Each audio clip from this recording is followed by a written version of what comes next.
Seguir a Jesus nunca foi fácil. Dos primeiros aos mais recentes discípulos, muitos já pensaram em desistir. Muitos se omitiram, outros não. Você já imaginou se Pedro, João, Tiago, Paulo e outros cristãos tivessem se omitido? Será que o Evangelho de Jesus chegaria onde chegou? Deus não escolheu anjos. Deus não escolheu igrejas nem denominações. Deus não escolheu a IBAB. Deus escolheu você. Quando um faminto cruza seu caminho, Deus espera que você faça algo. Quando um desamparado cruza seu caminho, Deus espera que você faça algo. Ou você acha que outra pessoa pode fazer o que só você foi chamado para fazer? Deus conta com você, mas sem você, Ele ainda é Deus. O seu irmão não. Ele, sem você, pode morrer de fome. Ele, sem você, pode ser a próxima vítima da injustiça. Chega de esperar pelos outros. Chega de esperar que Deus faça o que você tem que fazer. Levante dessa cadeira e dê pelo menos um passo na direção do seu próximo. Deus espera muito mais de você. Olha a sua volta. Viu como está? Não se omita. O mundo precisa urgentemente de você. E isso não é um peso, é um privilégio. Ele conta com você.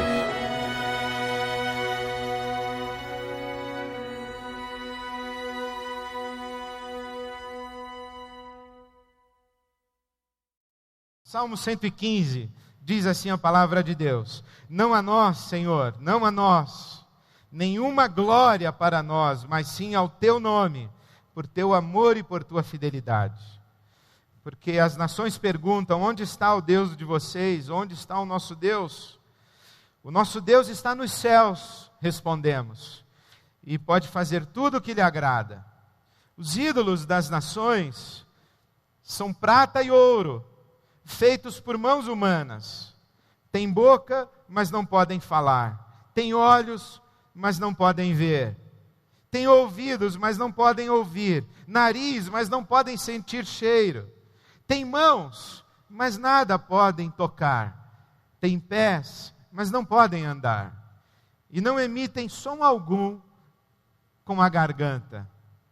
Tornem-se como eles aqueles que os fazem, e todos os que neles confiam. Tornem-se como os seus ídolos todos os que os fabricam, e todos o que a estes ídolos adoram. Vamos orar? Deus nosso Pai, te damos graças pela tua palavra, que ela seja pelo teu Espírito Santo semeada nos nossos corações, e que a tua palavra cumpra em nós o teu propósito, para a glória do teu nome. Nós te suplicamos com gratidão, em nome de Jesus. Amém. Esse é um texto que fala sobre idolatria. A idolatria é a experiência de atribuir valor absoluto a algo ou a alguém que não é Deus. Qualquer coisa que você coloque no lugar de Deus como o valor absoluto e determinante da sua vida faz de você um idólatra. Mas esse texto também, ele revela um grande mistério da palavra de Deus, que oferece para nós uma possibilidade de nós ressignificarmos a nossa experiência com Deus, porque ele nos ensina a pensar também sobre o pecado. E nos ensinando a pensar sobre o pecado, ele nos ensina a pensar sobre Deus. E nos ensina a pensar sobre nós mesmos. Porque o que esse texto nos ensina sobre o pecado é que o grande problema do pecado não é o que ele causa em Deus. O grande problema do pecado é aquilo que ele causa em nós. Porque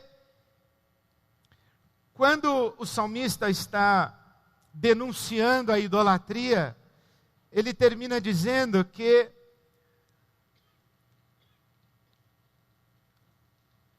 os homens são do tamanho dos seus deuses. E se você não adora ao único Deus vivo e verdadeiro, Criador dos céus e da terra e Pai de nosso Senhor Jesus Cristo, palavras do apóstolo Paulo, se você não adora o único Deus vivo e verdadeiro, você adora um ídolo. E o problema disso não é que Deus fica ofendido pela sua idolatria, que Deus fica magoado com você porque você o substituiu por um ídolo. Não é que Deus fica irado e bravo e que Deus então vai castigar você por causa da sua idolatria. A grande questão da idolatria não é essa, não é o que a nossa idolatria causa em Deus, é o que a nossa idolatria causa em nós, é que nós nos tornamos semelhantes aos nossos ídolos. E é por isso que o salmista vai dizendo que o pecado vai nos desumanizando e vai nos roubando a nossa identidade como seres criados à imagem e semelhança de Deus. Os ídolos têm boca, mas não falam, têm ouvidos, mas não ouvem, têm mãos, mas não apalpam e não tocam, têm pés e não andam. Os ídolos, eles têm nariz, mas não conseguem sentir o aroma, o perfume de nada. E Jesus vai resgatar o Salmo 115 para fazer uma crítica a Israel. E no capítulo 8 do Evangelho de Marcos, Jesus diz assim à nação de Israel: o coração de vocês está endurecido. Vocês têm olhos, mas não veem. Vocês têm ouvidos, mas não ouvem. O que Jesus está dizendo, citando o Salmo 115 e também o Salmo 135, é que Israel correu atrás dos seus namorados e construiu para si ídolos e deu as costas ao Deus vivo e verdadeiro, e Israel também se tornou semelhante aos seus ídolos. Israel perdeu a sua identidade. Israel perdeu de sua face o brilho da imagem de Deus.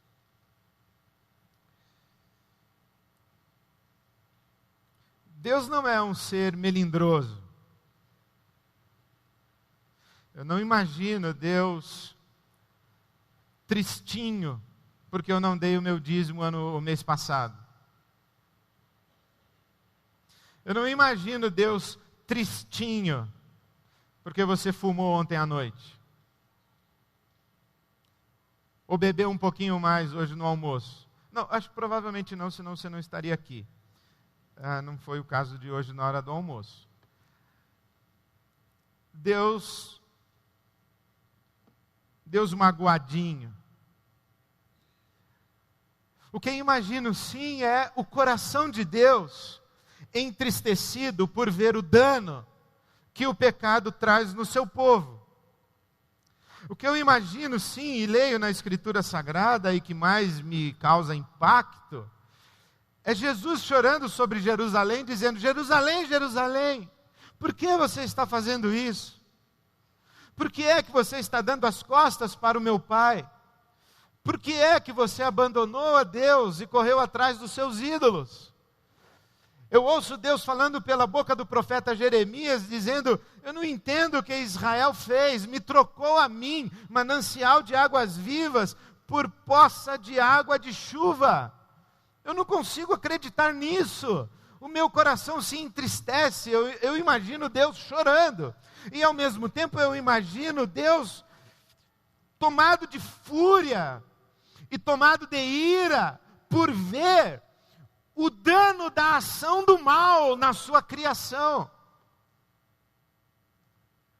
Não um Deus melindroso, mas um Deus entristecido, um Deus cujas entranhas se remoem de compaixão, por perceber que os seres que ele criou, a sua imagem e semelhança, têm boca, mas não falam, têm ouvidos, mas não ouvem, coração, mas não são capazes de se compadecer e de amar, têm pés, mas não progridem, não andam, não se expressam na vida, têm mãos, mas não abraçam, não acolhem. E Deus então perde no mundo a expressão de si mesmo. E muito embora seja verdadeiro que no céu está o nosso Deus e tudo faz quanto lhe apraz, o que ocorre ao meu coração é que quando as nações perguntam a Israel, onde está o Deus de vocês? E Israel, piedosamente, atribuindo glória a Deus, diz, no céu está o nosso Deus. Deus poderia dizer, resposta errada, Israel, porque as nações deveriam olhar para você, Israel, e me enxergar. As nações deveriam ouvir a sua voz profética, Israel, e ouvir a minha própria voz. As nações deveriam ser tocadas pela sua mão, Israel, e serem então tocadas pelo meu amor. Mas você se tornou igual aos seus ídolos. Você tem boca, mas não fala. Tem mãos, mas não tocam. Você tem pés, mas você está paralisada na história. E aí vem Jesus. E uma das interpretações teológicas mais belas é que a obra de Jesus é devolver a nós a nossa identidade como filhos de Deus e a nossa plena humanidade, é nos levar à plenitude da imagem de Deus em nós. Ele, Jesus, que é o primogênito entre muitos irmãos. Ele, a semelhança do Pai, tem mãos e toca, tem ouvidos e ouve, tem boca e fala, tem pés. E ele, Jesus, é ligeiro na direção de quem clama por socorro. Jesus, a semelhança do seu Pai, tem coração e ama e se compadece. Porque a Bíblia Sagrada diz, pela boca do profeta Isaías, que a mão do Senhor não está encolhida, e nem os seus ouvidos tapados à nossa oração. A palavra de Deus diz que os olhos do Senhor percorrem toda a terra, procurando a quem Ele possa se mostrar forte. A palavra de Deus diz que Deus está não omisso, não displicente, não ausente, mas contemplando Israel e abençoando Israel, como o orvalho à noite e o calor na cega. Por isso é que vem Jesus e faz os seus milagres. E os milagres de Jesus são uma mensagem cifrada. Cada milagre de Jesus é uma palavra profética. Cada palavra de Jesus é uma confrontação de Israel e um chamamento de Israel. Por isso, em Marcos, no Evangelho de Marcos, no capítulo 1, é apresentado a Jesus um leproso.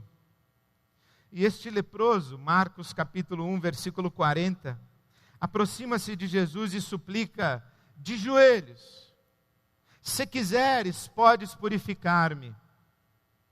Cheio de compaixão, porque Jesus tem coração, e o coração de Jesus não está endurecido, cheio de compaixão, Jesus estendeu a mão e tocou nele, porque Jesus tem mão, e Jesus toca, e pode tocar, e quer tocar, tocou nele, e disse: quero, seja purificado. Imediatamente a lepra o deixou, e ele foi purificado. Então Jesus o despediu com uma severa advertência.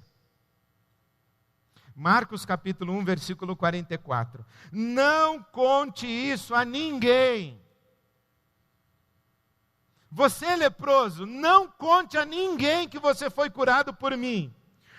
Corra e vá anunciar aos sacerdotes. Porque havia em Israel a convicção de que curar um leproso, curar um cego de nascença e expulsar um demônio mudo eram sinais messiânicos, somente o Messias conseguiria fazer. Então Jesus diz assim: você é leproso, corra e diga aos sacerdotes que você foi curado. E era Jesus mandando uma mensagem aos sacerdotes de Israel, dizendo: vocês, sacerdotes de Israel, têm mãos, mas vocês não tocam o impuro e o imundo. Vocês têm coração, mas vocês não amam o leproso à beira do caminho. Vocês têm olhos, mas vocês não enxergam o leproso à beira do caminho. Marcos, capítulo 3. Noutra ocasião entrou Jesus na sinagoga e estava ali um homem com uma das mãos atrofiada. Um homem que tinha mãos, mas não podia tocar. À semelhança dos ídolos de Israel, estava Israel. E Jesus então chama esse homem e diz a ele: levante-se e venha para o meio. Depois Jesus lhe perguntou: o que é permitido fazer no sábado? Marcos capítulo 3, versículo 4. O bem ou o mal? Salvar uma vida ou matar? E todos permaneceram em silêncio. Irado, olhou para os que estavam à sua volta e profundamente entristecido por causa do coração endurecido deles, disse ao homem: estenda a sua mão. Ele a estendeu e ela foi restaurada. Então os fariseus saíram e começaram a conspirar com os herodianos contra Jesus sobre como poderiam matá-lo. Jesus faz o bem e não o mal. Salva uma vida e não mata. Mas os fariseus, eles não têm olhos para outra coisa, senão para a sua religião e para a sua lei. E diz a palavra de Deus que os fariseus observavam atentamente para ver se Jesus curaria o homem com mão mirrada no sábado. Eles não tinham olhos para ver o sofrimento de um homem com mão mirrada, atrofiada. Mas eles tinham olhos para ficar investigando se Jesus quebraria a lei. Eles tinham olhos para procurar pecado em Jesus, para procurar contradição em Jesus, mas não tinham olhos para o sofrimento. E é isso que desperta a ira de Jesus e diz assim: eu não me conformo com isso. Que o coração de vocês esteja tão endurecido que vocês não são capazes de tocar e abençoar um homem com a mão atrofiada. Marcos, capítulo 2, é trazido a Jesus um paralítico, um homem aleijado. E esse homem desce onde Jesus está ensinando, ele desce pelo teto. E é colocado pelos seus amigos na presença de Jesus. E quando Jesus está diante desses homens, Jesus diz assim: filho, os seus pecados estão perdoados. Ele é um paralítico, ele não pode andar. E Jesus, em vez de curá-lo, diz: perdoados estão os teus pecados. Por quê? Porque o que realmente paralisa a vida humana não é a atrofia dos membros, é o peso da culpa. É o senso de não ser digno diante de Deus. É o medo de Deus. É como se Jesus estivesse dizendo: jogue fora a sua culpa. Ande, você está paralisado, você está bloqueado, você está dentro de uma gaiola, você não se expressa na vida, você não progride, você não segue a vida, você está preso numa gaiola e essa gaiola se chama culpa. Aquilo que você fez já tem 10 anos, já tem 15 anos, já tem 20 anos, já tem um mês, e você já orou, você já se ajoelhou, você já chorou, você pediu perdão a Deus, mas a culpa ainda prende você. A culpa ainda diminui o seu mundo. Há coisas que você não pode ver porque elas te machucam, músicas que você não pode ouvir porque elas te machucam, lugares que você não pode ir porque eles te machucam, pessoas com quem você não pode encontrar porque o encontro machuca você, porque você está preso em algum evento do seu passado e a sua vida ficou ali, congelada naquele lugar. E Jesus diz assim: meu filho, anda, segue, vá viver, porque os teus pecados estão perdoados. Aí vem o pessoal lá e diz assim: está vendo? Está blasfemando, está perdoando pecados. E era verdade, porque se o pecado é algo cometido contra Deus, só Deus pode perdoar pecados. Se eu pedir R$1.000 emprestado a você, não é o sujeito que está ao seu lado que pode dizer para mim: ô Ed, não precisa pagar não, está perdoado. Você vai olhar para ele e falar assim: ô companheiro, eu que emprestei, como é que você perdoa? Esse é o raciocínio desses homens aqui. O pecado é contra Deus, quem é você, Jesus, para perdoar? E Jesus poderia muito bem responder: eu e o Pai somos um, eu tenho sim prerrogativa para perdoar pecados, e eu perdoo sim. Agora, se vocês acham que é mais fácil curar um paralítico do que perdoar pecados, então, meu filho, pode levantar e andar, vai para sua casa, vai viver. Jesus não está disputando no panteão dos deuses, dos ídolos, das nações, quem é mais poderoso, quem faz o milagre mais extravagante, quem dá o maior espetáculo. Não, Jesus não trabalha no ramo de milagres. O que Jesus está fazendo é alertando Israel, que Israel se tornou semelhante aos seus ídolos. O que Jesus está fazendo é nos chamando, não para nos dar um milagre de presente. Ele está nos chamando para restaurar em nós a nossa plena humanidade. Evangelho de Marcos, capítulo 7.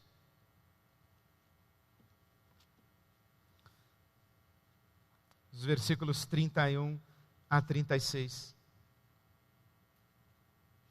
A seguir, Jesus saiu dos arredores de Tiro e atravessou Sidom até o mar da Galileia e a região de Decápolis. Ali algumas pessoas lhe trouxeram um homem que era surdo e mudo. Ele mal podia falar, suplicando que lhe impusessem as mãos. Aos poucos, Israel foi percebendo que estava ali no meio deles um rabino diferente, um rabi diferente. Ali estava um rabi que não tinha medo de tocar leprosos, que não tinha medo de tocar aleijados, que não tinha constrangimento algum em se deixar tocar por mulheres com fluxo de sangue. E disseram: então vamos levar os nossos doentes para que Jesus toque neles. Porque o Deus que Jesus está revelando para nós, ele não é como os ídolos. O Deus que Jesus revela para nós tem mãos, mas ele toca. Então vamos levar os nossos doentes para eles. E depois de levá-lo à parte, versículo 33, Jesus pega o cego e o leva para um lugar, pega o homem surdo e mudo e o leva para um lugar à parte. Não leva para o palco, não leva para a tela de televisão, leva para um lugar à parte, longe da multidão. Jesus não quer dar espetáculos, não quer criar reputação e fama de milagreiro, não quer ninguém fazendo romaria na sua direção. Para um lugar à parte, longe da multidão, coloca os dedos nos seus ouvidos e em seguida cospe e toca na sua língua, meio nojento, né?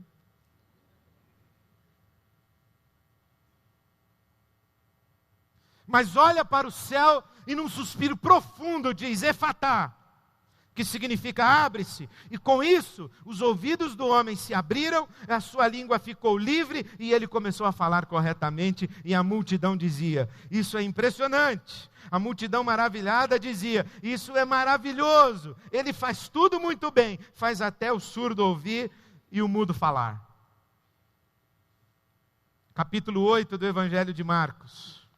Foram até Betsaida, Versículo 22. E algumas pessoas trouxeram um cego a Jesus, suplicando-lhe que tocasse nele. Jesus, você tem mãos e você usa as suas mãos para tocar e abençoar. Nós acabamos de ver você tocar num homem surdo e mudo. Agora nós te pedimos, toque nesse cego. E Jesus então tomou o cego pela mão e o levou para fora do povoado. Não levou para o palco da Igreja Batista, não levou para a tela da televisão. Levou para fora do povoado.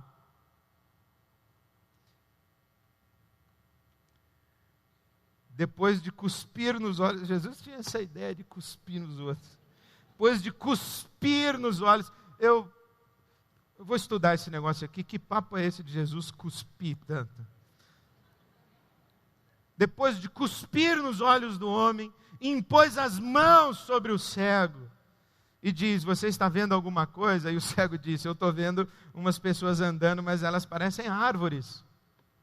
E Jesus então, pela segunda vez, colocou as mãos sobre os homens, e então seus olhos foram abertos, e sua vista lhe foi restaurada, e ele via tudo claramente. Jesus mandou para casa dizendo, não entre no povoado. Agora ele cura um cego. O que é que Jesus está fazendo? Ele está dizendo, Israel, você deu as costas para Deus e você ficou parecida com os seus ídolos. Você perdeu a glória de Deus que estava sobre você e você não é mais imagem de Deus. O que Jesus está querendo fazer conosco é dizer para nós, ei vocês que veem, mas não enxergam. Vocês que têm ouvidos e escutam, mas não ouvem. Alguém algum dia já disse para você assim, eu já te falei mais de 1 milhão de vezes para não. Ouvidos, mas não ouvem. Sabe quando eu era pequeno? De vez em quando isso acontece ainda. Eu era pequeno, a minha mãe me mandava ir na padaria. Eu perdi a conta de quantas vezes eu fui e cheguei lá e falei, o que era para comprar mesmo? Aí eu tinha que voltar. Falei, mãe, o que era mesmo? Ela disse, entrou por aqui, saiu por aqui. Desatenção, displicência,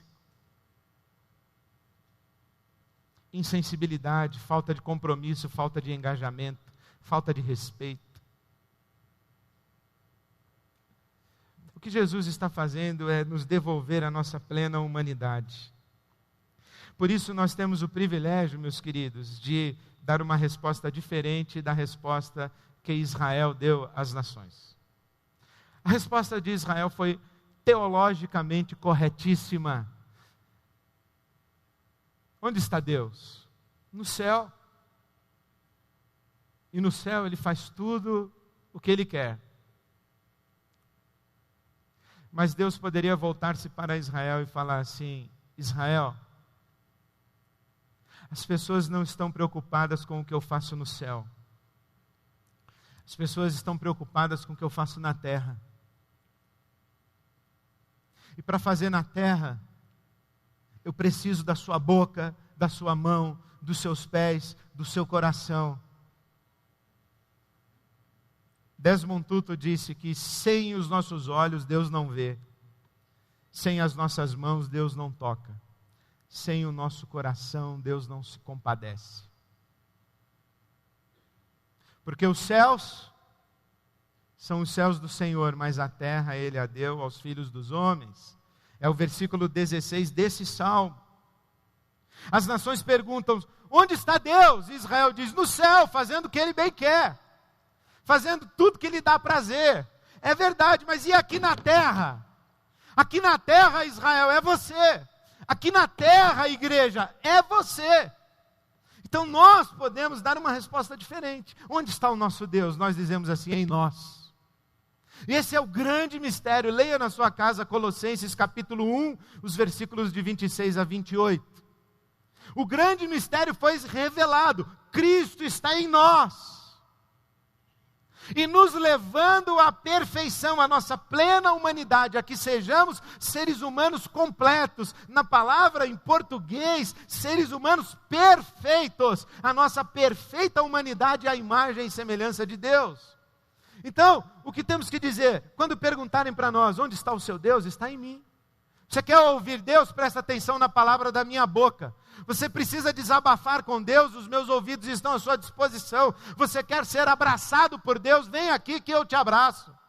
Você quer ser visto por Deus? Pois saiba que eu te vi, eu te enxerguei, eu não passei por cima de você, eu não ignorei você, porque Deus está em mim, e quando eu te vi, Deus te viu, quando eu te abençoei, Deus te abençoou, quando eu falei com você, Deus falou pela minha boca. Por quê? Porque Deus foi me buscar lá onde eu estava. Eu tinha boca e não falava, coração e não sentia, eu tinha olhos e não via, ouvidos e não ouvia, mas agora Deus me restaurou, e Ele devolveu a mim as minhas mãos, os meus olhos, os meus ouvidos, a minha boca, os meus pés, e eu agora sou corpo de Cristo, e eu sou presença de Deus no mundo. Por isso é que nós estamos dizendo, o mundo conta com você, porque Deus, que me perdoe, mas Deus precisa de você, porque Ele escolheu assim. E a grande obra de Jesus nas nossas vidas é essa: restaurar a nossa plena humanidade, nos devolver a nossa sensibilidade e devolver a nós a capacidade de usarmos a nossa humanidade como expressão da presença divina nesse mundo. É por isso que nós dizemos, Ele conta com você. Ele quem? O mundo conta com você, o seu próximo conta com você. Seu filho, sua filha, seu pai, sua mãe, seu irmão, seu cunhado, sua tia, sua avó. Contam com você, mas Deus também conta com você. É como se Deus nos contemplasse, nós que estamos aqui, pensando que Deus está no céu,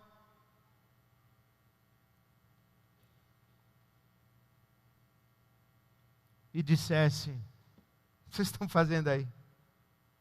Olhando aqui para cima, para o céu. E a pergunta que a gente tem que fazer para a gente mesmo é, onde está o nosso Deus? Onde está o seu Deus? No céu? Chateadinho porque você faltou o culto no dia do Senhor? Onde está o seu Deus? No céu? Tramando o seu divórcio porque você é vítima de maldição hereditária e a sua mãe já divorciou, sua avó já divorciou, agora é sua vez e Deus está lá só no céu, com a prancheta aberta, fazendo a estratégia do seu divórcio, para amaldiçoar você, a terceira geração, e depois ainda vai amaldiçoar a sua filha, a quarta geração. É esse aí o seu Deus? Onde está o seu Deus? No céu? Esperando você fazer orações para Ele abençoar você? Onde está o seu Deus? O nosso Deus não está no céu. O nosso Deus habita em nós. Nós somos o templo do Espírito Santo. Nós somos pedras vivas e somos edificados casa espiritual para a morada de Deus em espírito. O nosso Deus está em nós. Como se Deus olhasse para nós e dissesse assim, eu já devolvi a você um coração, tirei o seu coração de pedra e coloquei aí um coração de carne. Tirei as suas mãos de pedra e coloquei aí mãos de carne. Tirei os seus olhos de vidro e dei a você olhos decentes, humanos. Eu destampei os seus ouvidos, eu destravei a sua língua. Você está querendo mais o quê? Ficando olhando aqui para a sala do trono. Se manca, companheiro, eles contam com você. Vamos em frente, vamos viver. Por isso, hoje, diga assim, Deus conta com você, diga assim, diga, pode contar comigo, Senhor. Quem está do seu lado aí, pode contar comigo, pode contar comigo. Esse é o evangelho que faz sentido para mim. Esse é o evangelho que me toca. Esse é o evangelho que me interpela. Não apenas o evangelho que me faz cair de joelhos, confessando a Deus o meu pecado, a minha nulidade, a minha absoluta dependência dEle. Não apenas de joelhos clamando pelo favor dEle, mas um evangelho que me coloca de pé quando Deus me diz assim: filho, perdoados estão os teus pecados. Filho, eu já te abençoei com todas as bênçãos espirituais nas regiões celestiais em Cristo Jesus. Filho, eu já derramei sobre você o meu espírito. Filho, eu já restaurei a sua humanidade. Então, agora levante-se e saia. E seja a minha presença no mundo, porque Ele está perguntando por mim. E Ele só vai me ver quando enxergar você. Portanto, meu irmão, minha irmã, diga assim: a glória de Deus é compartilhar. Que a nossa glória seja compartilhar. A glória de Deus é dividir, é multiplicar. Que a nossa glória seja repartir, dividir, para que vejamos esse milagre da multiplicação e da bênção de Deus espalhada por toda a terra. Amém. Amém.